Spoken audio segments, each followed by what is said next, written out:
രണ്ടാമത്തെ ആൾ Umar bin Khattab റളിയല്ലാഹു അൻഹു. ചിലപ്പോഴെങ്കിലും തെറ്റിദ്ധരിച്ച ഒരാളാണ് സയ്യിദുനാ ഉമർ ബിൻ ഖത്താബ് റളിയല്ലാഹു അൻഹു. നമ്മൾ ഞാൻ ഉമർ ഖത്താബ് നൊലോത്സാത്ത ആളാണെന്ന്, അല്ല ഇളകിയാന്ന് നൊലോത്സുന്ന ആളാണ് സയ്യിദുനാ ഉമർ ബിൻ ഖത്താബ്. ചെറിയ കാരണം മതി മൂപ്പര് കരയാനേ, ചെറിയ എന്തേലും വിഷയം ഉണ്ടായാൽ മതി. ഒരു ദിവസം മദീന പള്ളിയുടെ ചെരുവിൽ നിന്ന് കുട്ടികൾ കരയുന്നത് പോലെയുള്ള കരച്ചിൽ കേൾക്കുന്നു. സഹാബത്ത് ഓടിച്ചെന്ന് നോക്കുമ്പോൾ അമീറുൽ മുഅ്മിനീൻ ഉമർ ബിൻ ഖത്താബാണ്. തലയിൽ കൈ ഇങ്ങനെ കെട്ടിയിട്ടാണ് നൊലോളി, തലയിൽ ഇങ്ങനെ കൈ വെച്ചിട്ടുണ്ട്. ഭയങ്കര കുട്ടികൾ കരയും പോലത്തെ കരച്ചിൽ. സഹാബത്ത് ചോദിച്ചു, അല്ലയോ അമീറുൽ മുഅ്മിനീൻ? അമീറുൽ മുഅ്മിനീൻ എന്ന് ആദ്യമായി വിളിക്കപ്പെട്ട ആളാണ് ഉമർ ബിൻ ഖത്താബ്. അതിൻ്റെ മുമ്പ് ഖലീഫ എന്നാണ് വിളിച്ചിരുന്നത്. സിദ്ദീഖ് റളിയല്ലാഹു അൻഹുവിനെ ഖലീഫ എന്ന് വിളിച്ചു. ഉമർ ബിൻ ഖത്താബ് റളിയല്ലാഹു അൻഹു ആയപ്പോൾ ഖലീഫത്തു റസൂലില്ല, 2 ഖലീഫ പറയേണ്ടി വന്നു. അപ്പോൾ പിന്നെ എന്നാൽ ഞാൻ മാറ്റിയിട്ട് ചുരുക്കാൻ തീരുമാനിച്ചിട്ട് അങ്ങനെ വിളിച്ചതാണ് അമീറുൽ മുഅ്മിനീൻ എന്ന പേര്. സിദ്ദീഖ് റളിയല്ലാഹു അൻഹുവിനെ ഖലീഫ എന്ന് വിളിച്ചു. ഉമർ ബിൻ ഖത്താബ് റളിയല്ലാഹു അൻഹുവിനെയാണ് ആദ്യമായി അമീറുൽ മുഅ്മിനീൻ എന്ന് പേര് വിളിക്കപ്പെട്ട ആൾ. അപ്പോൾ പള്ളിൻ്റെ ചെരുവെന്ന് ഒരു കരച്ചിൽ. സഹാബത്ത് ചോദിച്ചു, എന്താണെന്ന് വിളിക്കണമെന്ന് ചോദിച്ചു. അതിൽ കൈ ഇങ്ങനെ കാണിച്ചു കൊടുത്ത് ഇങ്ങോട്ട് നോക്കി പറഞ്ഞു, ഒരു ഗോതമ്പിൻ്റെ മണിയുണ്ട് കയ്യിൽ, ഒറ്റ ഗോതമ്പിൻ്റെ മണി.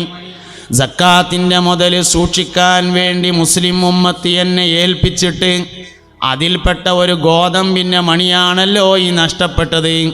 നാളെ അള്ളാഹുവിൻ്റെ കോടതിയിൽ വരുമ്പോൾ ഉമറേ, മുഅ്മിനീങ്ങൾ നിന്നെ സൂക്ഷിക്കാൻ വേണ്ടി ഏൽപ്പിച്ച അമാനത്ത് ഇவ்விധം നീ എന്തുകൊണ്ടാണ് നഷ്ടപ്പെടുത്തിയത് എന്ന് ചോദിച്ചാൽ ഞാൻ അതിന് എന്താണ് മറുപടി പറയുക എന്നാലോചിച്ച് കരഞ്ഞതാണെന്ന് സയ്യിദുനാ അമീറുൽ മുഅ്മിനീൻ ഉമർ ബിൻ ഖത്താബ്. 2 തരം ബോധങ്ങളുണ്ട് എന്നാണ്. ഒന്ന് അധികാരബോധം, മറ്റൊന്ന് അവകാശബോധം.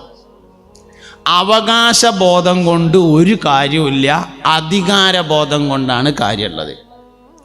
വാപ്പാക്ക് തോന്നുകയാണ് എനിക്ക് 3 ആൺകുട്ടികളുണ്ട്, ഓലൊക്കെ എന്നെ കാര്യമായി സഹായിക്കേണ്ടവരാണ് എന്ന് തോന്നിയാൽ അതിന് അവകാശബോധം എന്നാ പറയാം.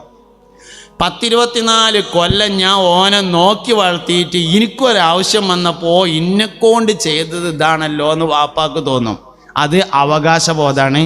24 കൊല്ലം നോക്കിയതിന് ഓൻ കാര്യമായിട്ട് എന്തോ അങ്ങോട്ട് ചെയ്തു തരാണ്ട് അതൊന്നും ചെയ്തിട്ടില്ല, എനിക്കെന്തോ അവകാശം കിട്ടാനുണ്ട് എന്നുള്ള ബോധം ഒരു കാര്യമില്ല. പഠിച്ചോനെ 24 കൊല്ലം മോനെ നോക്കാനുള്ള അവസരം എനിക്കുണ്ടായിട്ട് നോക്കിയത് ശരിയായില്ലേ എന്നാലോചിക്കലാണ് അധികാരബോധം. അതുകൊണ്ടാണ് കാര്യമുള്ളത്. ഞാൻ ആരാണ് എന്ന തിരിച്ചറിവുകൊണ്ടേ കാര്യമുള്ളൂ, നിങ്ങൾ ആരാണ് എന്ന തിരിച്ചറിവ് കൊണ്ടല്ല കാര്യമുള്ളത്. അപ്പോൾ സദറിന് ഞാൻ സദറാണ് എന്നുള്ള ബോധം ഉണ്ടായിരിക്കണം. ഞാൻ കുറേ കാര്യങ്ങൾ അങ്ങോട്ട് ചെയ്യാനുണ്ട് എന്നതിനെയാണ് അധികാരബോധം എന്ന് പറഞ്ഞത്. എൻ്റെ സ്റ്റാഫുകൾ എനിക്ക് കുറേ ഇങ്ങോട്ട് തരാനുണ്ട് എന്നുള്ള ബോധത്തെ അവകാശബോധം എന്നാണ് പറയുക. യാതൊരു കാര്യം അതുകൊണ്ടില്ല, അധികാരബോധം കൊണ്ടാണ്. ഇതാണ് ഉമർ ഖത്താബിൻ്റെ ബോധം.